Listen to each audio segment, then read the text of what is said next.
नमस्कार, मैं अनिल शर्मा आपका एक बार फिर से स्वागत करता हूं आपके अपने channel commerce by Pathak sir में। आज का जो ये वीडियो है ये भी जर्नल चैप्टर से ही संबंधित है। इसमें एक स्पेशल तरह की आपको ट्रांजैक्शन मैं आज सिखाऊंगा। हमारा आज का टॉपिक भी वही है, तो आइए स्टार्ट करते हैं। क्या है, ध्यान दें, मैंने सम इंपॉर्टेंट टर्म्स में आपको दो तरह के खर्चे बताए थे, एक रिवेन्यू एक्सपेंडिचर और एक कैपिटल एक्सपेंडिचर।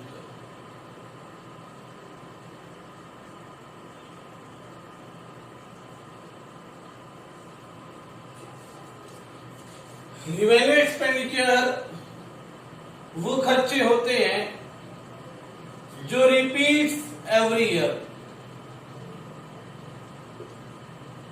जो हमें हर साल क्या करने पड़ते हैं, रिपीट करने पड़ते हैं। या मैंने वहां पर आपको यह भी बताया था साथ में कि जिन एक्सपेंडिचर से होने वाला बेनिफिट हमें करंट ईयर में ही जो साल चल रहा है उसी साल में प्राप्त हो जाए, तो वो कौन सा एक्सपेंडिचर है, रिवेन्यू एक्सपेंडिचर। ठीक है, मेनली इसमें क्या रहेगा, परचेजेस।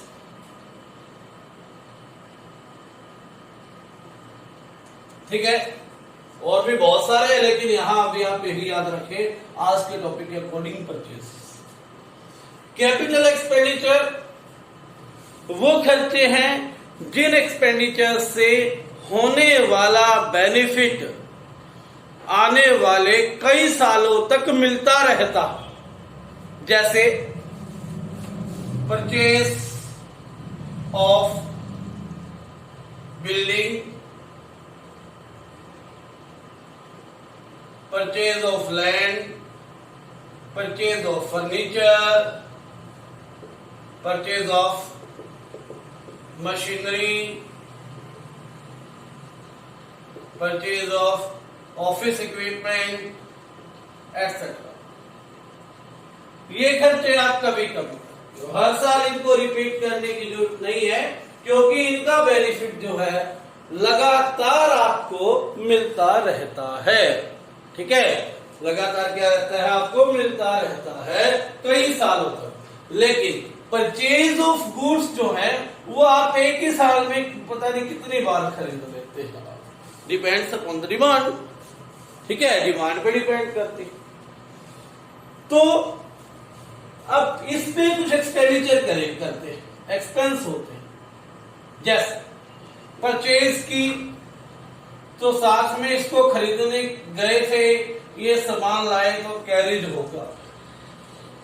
ठीक है, मेनली तो यही है, कैरेज मतलब भाड़ा दिया, किराया दिया। ठीक है, और या क्या हो सकती है, फ्रेट।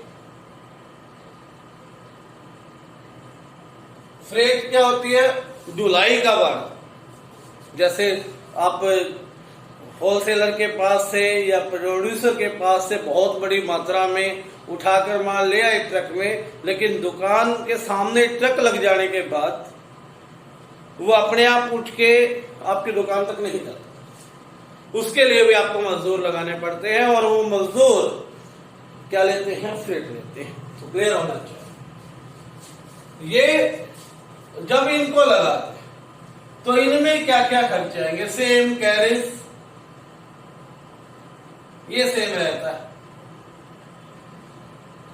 दूसरा इसमें जो मोस्ट इंपॉर्टेंट है, इंस्टॉलेशन एक्सपेंडिचर।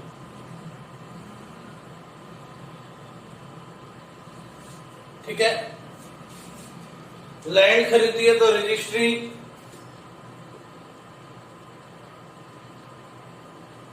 एक्सेट्रा। तो ये जो खर्चे हैं ये किस पर है, कैपिटल एक्सपेंडिचर। ठीक है बात। और ये जो खर्चे हैं ये किस पे है, रिवेन्यू एक्सपेंडिचर पे। दोनों में शायद आपको डिफरेंस समझ में आ गया। रही बात इंस्टॉलेशन चार्जेस क्या होता है, इंस्टॉलेशन से रिलेटेड एक्सपेंडिचर क्या होते हैं। जैसे सपोज करते हो आप मशीनरी लेकर आते हो, ठीक है, उस मशीनरी को आप लाओगे, लाते ही वो काम करना शुरू नहीं करती, उसको क्या करना पड़ता है, इंस्टॉल करना पड़ता है, उसको लगवाना पड़ेगा। लगवाने के लिए हो सकता है आपको इलेक्ट्रिसिटी की थोड़ी बहुत फिटिंग करवानी पड़े, इसके अलावा कुछ मजदूरों से वो गड्ढा वगैरह खुदवा के उससे मजदूरी देकर खुदवाना पड़े और तब जाके इंस्टॉल हो, ठीक है ना।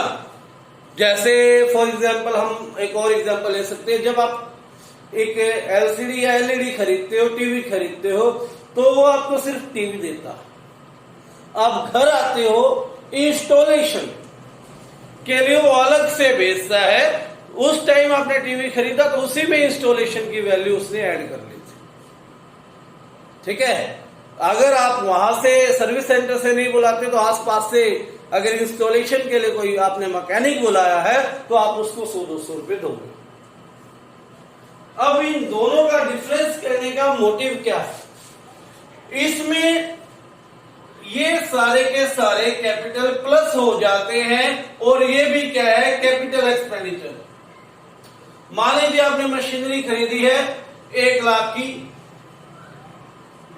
प्लस आपने 10,000 इंस्टॉलेशन के दिए, तो आपकी मशीनरी कितने की हो गई, टोटल 1,10,000 की। तो एंट्री क्या होनी चाहिए, machinery account debit to cash 1,10,000।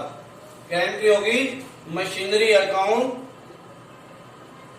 Debit to cash कितना, 1,10,000, ठीक है। सिर्फ 1 लाख नहीं, मशीनरी की वैल्यू 1 लाख थी भले ही, लेकिन आप उसको इंस्टॉल करवाने की वैल्यू 10,000 रुपए है, वो भी क्या करनी पड़ेगी, ऐड करनी पड़ेगी। अगर इसको लाने में कैरेज हुआ है 5,000 तो वो भी यही ऐड होगी और इसकी वैल्यू कितनी हो जाएगी, 1,15,000 हो जाएगी। केवल इसमें होता है कैपिटल एक्सपेंडिचर्स। इसमें क्या एंट्री होगी, मान लीजिए आप गुड्स लाए 50,000 की और आपने 1,000 रुपए इसके ऊपर क्या कर दिया, कैरेज लगा दिया, तो एंट्री क्या होगी, परचेज अकाउंट डेबिट। परचेज आपने कितने की है, 50,000, ठीक है। उसके बाद कैरेज अकाउंट डेबिट, इसको यानी कि आप अलग लिखते हो 1,000 टू कैश। आप कितना गया आपके पास से, 51,000, ठीक है बात। तो कैपिटल एक्सपेंडिचर जो है उसमें जो खर्चे होंगे वो प्लस हो जाएंगे, उसके ऊपर किए जाने वाले खर्चे। रिवेन्यू एक्सपेंडिचर में जो खर्चे होते हैं उसमें प्लस नहीं होते, अलग से लिखे जाते हैं। इसका कारण भी सुनो, क्योंकि अगर हमने यहां पर परचेज 51,000 दिखा दी तो इसका मतलब हमने माल कितने का खरीदा, 51,000 का, ठीक है। माल कितने का खरीदा, 51,000 का, यानी कि कॉस्ट क्या हो गई, माल की ही हमने बढ़ा दी। परचेज अकाउंट 51,000, अगर उधार खरीदा किससे, टू राम से, तो फिर वहां भी 51,000 कैसे लिख सकते हो, उसको तो 50 ही देना है ना। तो इसलिए अलग अलग आपको बाइफरकेट करना पड़ेगा। यहां पर आप इसमें ऐड कर देते हो, क्योंकि ये आप जो है आपके साल दर साल क्या होता रहता है, डेप्रिसिएशन से कम होता रहता है, इसमें कोई इश्यू नहीं, ठीक है। आइए इससे रिलेटेड इलस्ट्रेशन करते हैं ताकि और अच्छे से समझ में आ जाए आपको। ये जो चैप्टर है ये नेक्स्ट वीक में आपका कंफर्म खत्म हो जाएगा, 1-2 दिन की ही बात है, तो इसको कंप्लीट कर ले। Next week school is going to take UT, तो आपका यूटी हो सकता है नेक्स्ट वीक, अपना रिवाइज करते रहे, यही चैप्टर मैं आपको दूंगा यूटी में, ऑनलाइन मोड से होगा यूटी। तो यहां पर ये टॉपिक था हमारा, एक मिनट बेटा जी हाँ, स्पेशल एंट्रीज के बाद का है ये इलस्ट्रेशन नंबर 16, 16वां इलस्ट्रेशन है जिसको हमने क्या करना है, आपको सॉल्व करवाना है। इलस्ट्रेशन नंबर 16 देखिए क्या है,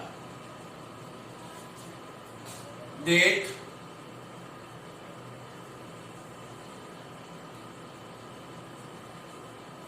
पर्टिकुलर,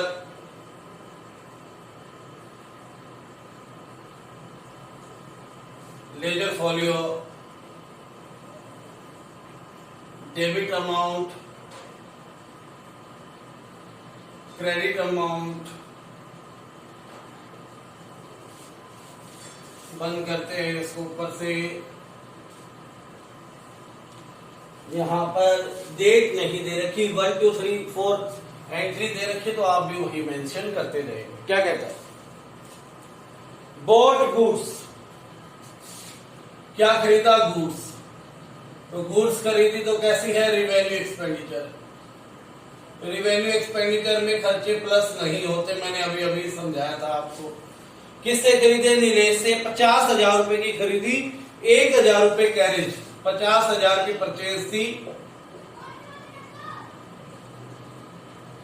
और 1,000 रुपए का क्या था, कैरेज, अभी अभी मैंने आपको बताया था। ठीक है, तो क्या एंट्री हो जाएगी, परचेज अकाउंट डेबिट 50,000। ठीक है, परचेजेस अकाउंट क्या हो गया आपका, debit 50,000, carriage account debit 1,000। To cash खरीदी है तो कैश अकाउंट, कितना कैश गया हमारे पास से 51। ठीक है, तो ये आपकी पहली ट्रांजैक्शन हो गई। अगर उधार होती तो टू नीलेश 50,000, टू कैश 1,000। ठीक हो गई ना बात। तो ये थी आपकी first transaction, being goods purchase, सीधा सीधा लिख दो, सिंपल।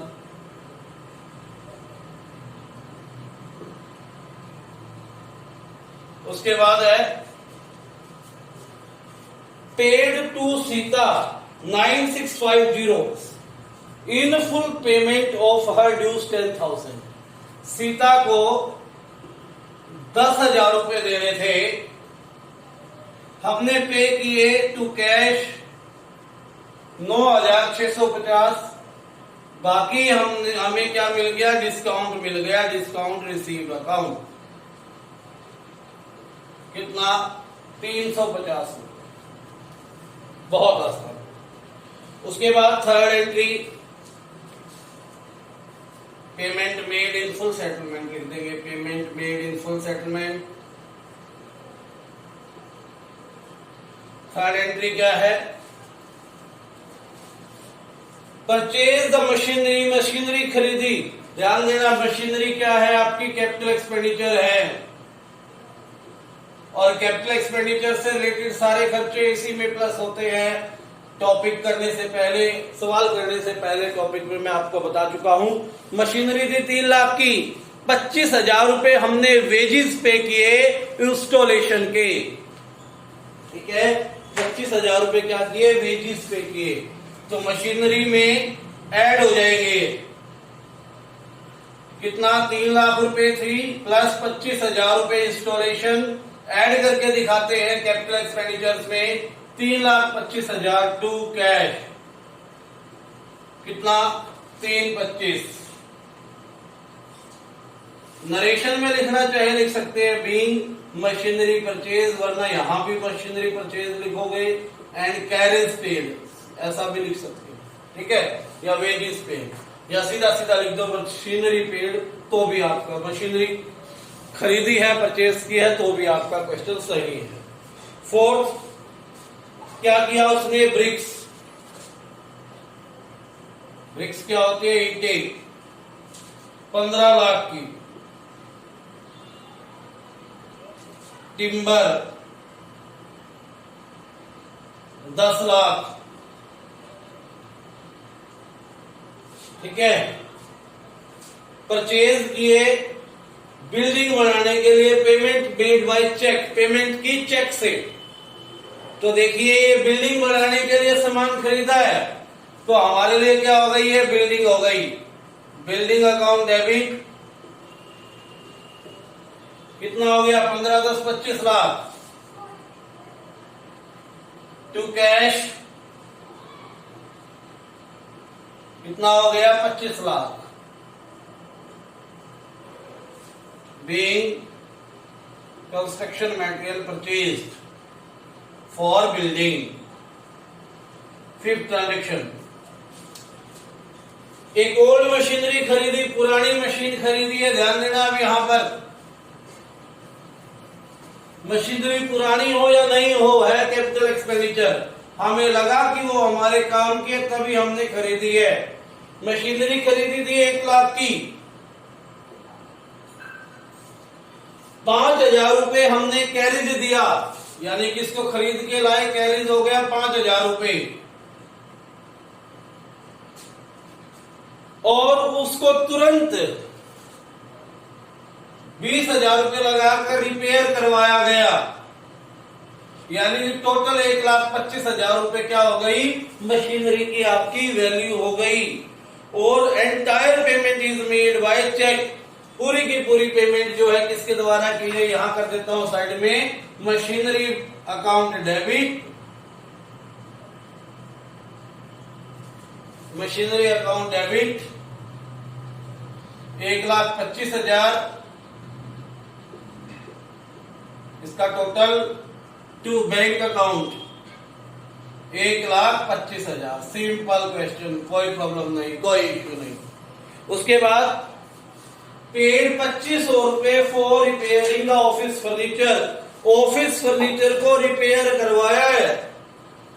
ध्यान देना, यदि आपने कोई मशीन खरीदी है अब और उस पर रिपेयर करवा रहे हो, तो वो है मशीनरी का पार्ट, क्योंकि आपके लिए वो नई के बराबर है।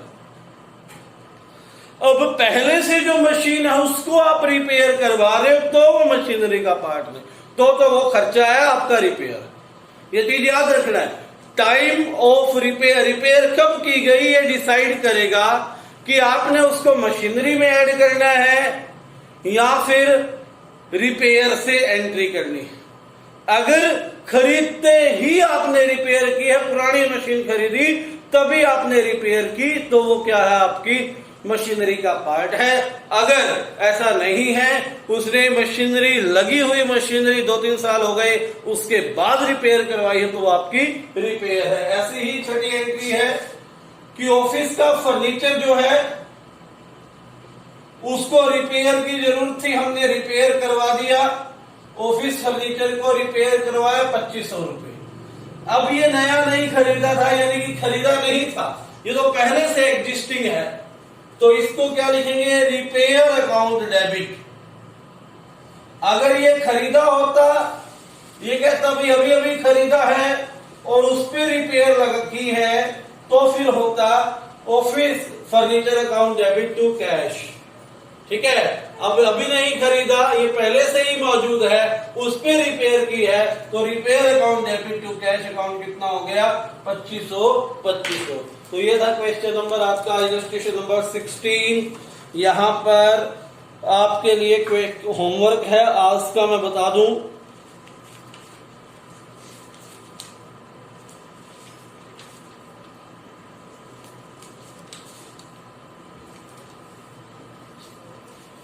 (16, 17, 18) 16, 17, 18 और 19, 16, 17, 18, 19 होमवर्क जो आज आपने करना है। और जो भी एंट्री में प्रॉब्लम आए तुरंत मैसेज कर दिया करो ग्रुप में, घबराया ना करो, तुरंत रिप्लाई मिलेगा। 16, 17, 18 और 19 ये आपने करना है। कल कुछ और एंट्रीज के साथ आपको नया कुछ सिखाएंगे। आज के लिए धन्यवाद। वीडियो को आप लाइक करें और चैनल को बेटे सब्सक्राइब कर लो अगर अभी तक आपने नहीं किया है। ठीक है, धन्यवाद।